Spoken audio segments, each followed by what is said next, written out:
Sanji dengan Raitsutnya secara mengejutkan tiba di panggung eksekusi. Kedatangannya berhasil menyelamatkan Momonosuke dan sekaligus membuatnya harus berhadapan dengan King. Lalu bagaimana dengan Zoro? Apakah akan menghadapi Calamity tersisa? Selamat datang di Anime Review dan kali ini kita akan membahas seputar manga One Piece 988.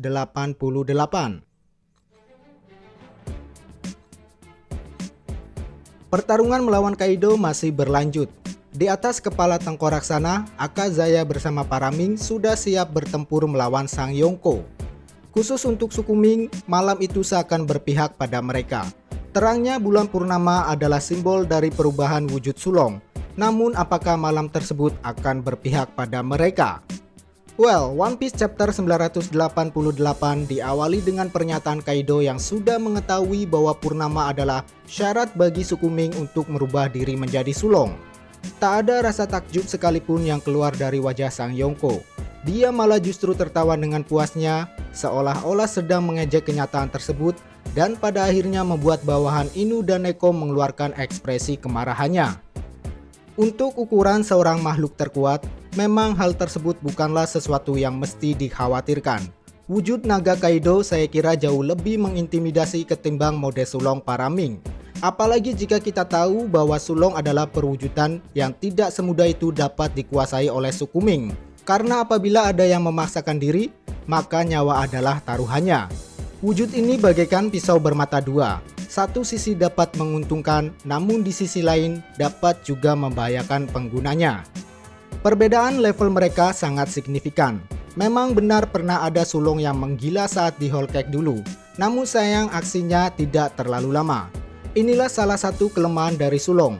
Mereka tidak bisa berlama-lama menggunakan wujud tersebut, kecuali bagi mereka yang sudah expert macam Inuarashi dan Nekomamushi. Nah, kemudian sebelum pertarungan dimulai, ternyata Jack sudah menyusul ke atas sana untuk menemani tuannya. Bersamanya sudah ada beberapa Smile user dan satu orang numbers bernama Nanaki. Menurut King, Jack sudah memahami situasi yang ada. Dia sangat tanggap dalam membaca keadaan sehingga membuatnya langsung pergi menyusul tuannya. Kehadiran Jack di sana memang tidak terlalu mengejutkan. Karena ketika tahu bahwa suku Ming ikut bersama Akazaya 9, maka saya pikir nantinya akan ada duel balas dendam terkait kehancuran Zou atas perbuatan Jack. Dan ya, kali ini salah satu Calamity Kaido tersebut sudah berada di hadapan para Ming. Nah, ada satu pernyataan menarik dari Inuarashi yang menyinggung tentang sejarah panjang akan negerinya. Hal ini semakin memperkuat keyakinan saya bahwa Zou adalah saksi hidup atas abad kekosongan. Ditambah lagi fakta bahwa Zuniza merupakan makhluk yang hanya bisa diperintah oleh Momonosuke yang tidak lain adalah keturunan klan Kozuki yang dipercaya sebagai pemahat poneglyph, sebuah prasasti yang berisi pesan dari orang-orang abad kekosongan.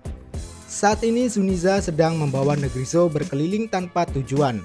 Jika memang apa yang telah dikatakan Oden bahwa 20 tahun setelah kematiannya akan terjadi perang besar-besaran, maka bukan tidak mungkin saat ini adalah waktu yang sudah diramalkan. Dan demi mengungkap fakta terkait Void Century, sudah seharusnya Zou bersama Zunizanya akan ikut terlibat dalam perang tersebut, yang tentunya melibatkan Momonosuke juga sebagai orang yang bisa memerintah Zuniza. Baiklah, kembali ke alur cerita. Ya, kehadiran Jack ini memang sangat menarik. Kedatangannya sempat direspon oleh Nekomamushi, Inuarashi, dan Raizo. Mereka semua kalau saya lihat memang sudah ada niatan untuk melawan Jack. Namun begitu hal ini urung terjadi karena bawahan Inu dan Neko yang kemudian menahan mereka, sembari mengingatkan untuk fokus saja dalam menghadapi Kaido. Tentunya hal ini menjadi keputusan yang tepat. Jika Inu dan Neko tetap memaksakan untuk melawan Jack, maka hanya akan menghabiskan banyak energi. Sedangkan lawan sesungguhnya dari kelompok Akazaya 9 adalah seorang Kaido yang saya kira tak akan tumbang meski harus menghadapi ke-9 prajurit Oden. Well, pada akhirnya para Ming yang lainnya mengambil alih pertarungan melawan Jack yang dibantu beberapa Smile user dan satu numbers. Akan seperti apa jalannya duel tersebut? Ya, tentunya akan sangat menarik karena kita akan diperlihatkan pertarungan antar hewan. Ming dengan sulongnya, sedangkan Gifter dengan kekuatan Smile. Paling tidak Jack nanti akan dibuat kerepotan oleh para sulong yang menggila di bawah pancaran sinar bulan purnama. Berlanjut ke bagian lain yaitu panggung eksekusi. Di sana ada King dan Queen yang masih saja saling berdebat. Ketidakakraban mereka berdua tentunya mengingatkan kita pada Zoro dan Sanji. Saya kira ketika Sanji datang menyelamatkan Momonosuke dan kemudian harus dihadapkan dengan King, maka ini adalah sesuatu yang cukup mengejutkan karena banyak yang menduga bahwa King adalah sosok lawan yang cocok bagi Zoro ataupun Marco. Nyatanya saat ini Sanji adalah orang yang harus melawan King. Entah kedepannya kita akan diperlihatkan secara detail atau tidak.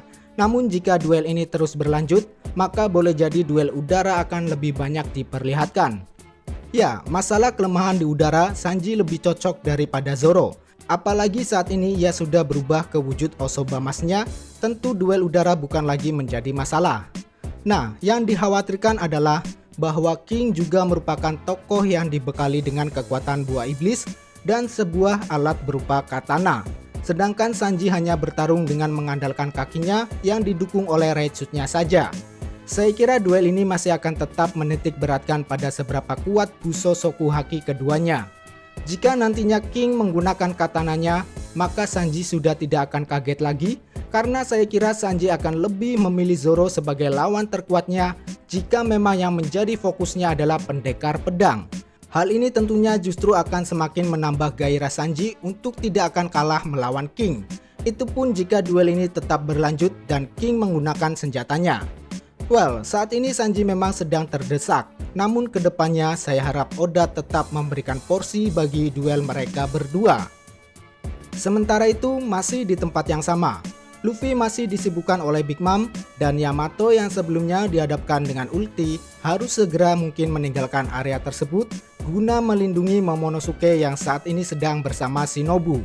Ya, uniknya sekali lagi Yamato mengeluarkan pernyataan yang sedikit lucu. Dia masih menganggap dirinya sebagai Oden dan adalah hal yang sangat wajar apabila sang ayah melindungi anaknya yang tak lain adalah Momonosuke. Saya sendiri lebih menanti pertemuan keduanya ketimbang melanjutkan duel di antara Yamato melawan Ulti. Karena yang saya tunggu adalah ekspresi dari Momonosuke ketika tahu bahwa orang yang menganggap dirinya Oden adalah sebenarnya anak dari Kaido, orang yang membunuh ayahnya. Nah, sayangnya kemanapun nantinya Yamato pergi, pasti di situ Ulti selalu memburunya.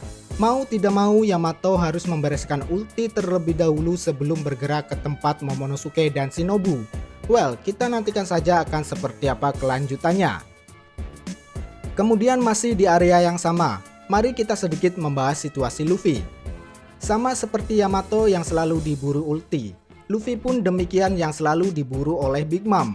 Tak tanggung-tanggung, di sini Big Mom mengeluarkan serangan Ikokunya. Big Mom mengayunkan Napoleon dalam bentuk pedang panjangnya dengan kekuatan sedemikian rupa sehingga ia menciptakan gelombang kejut yang dapat menghancurkan semua yang dilewatinya. Ya, serangan yang cukup mengagetkan para samurai pemberontak dan membuat mereka sadar bahwa Big Mom adalah tokoh yang mempunyai kekuatan setara Kaido. Jadi keadaan Luffy di sini cukup direpotkan. Ia tidak bisa pergi menyusul Akazaya ke atas untuk menghadapi Kaido.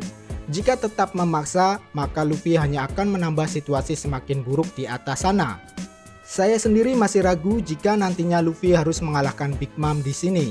Ya, meski dia harus tetap konsisten dengan perkataannya yang ingin mengalahkan semua Yonko, tapi mungkin akan lebih baik jika udah mempersiapkan panggung spesial bagi Luffy dan Big Mom untuk saling berhadapan satu sama lain tanpa adanya intervensi pihak manapun, seperti misalnya duel di kerajaan Ryugu, yang mana nantinya akan berakhir dengan kehancuran tanah para duyung dan tentunya ini sesuai dengan ramalan Madame Shirley. Ya, kita tunggu saja kelanjutannya. Toh saat ini pun Big Mom sudah terjatuh akibat ulah Franky yang menabraknya.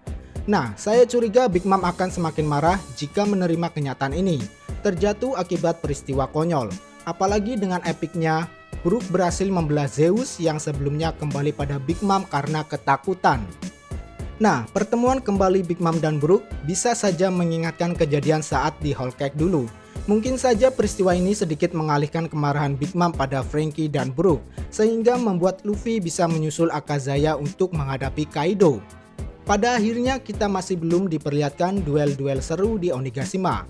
Berharap kedepannya Oda sudah mempersembahkan pertarungan epik pada kita semua. Dan sekali lagi, Semoga tokoh-tokoh lainnya pun diberikan porsi yang sesuai. Ini adalah perang yang menggelegar, akan sangat membosankan jika tokoh utamanya saja yang diberikan porsi lebih. Well, saya kira itulah pembahasan One Piece 988. Seperti biasa, jika ada kesalahan mohon dikoreksi. Dan apabila teman-teman ingin menambahkan, silakan tuangkan opininya di kolom komentar. Mari berdiskusi. Cheers!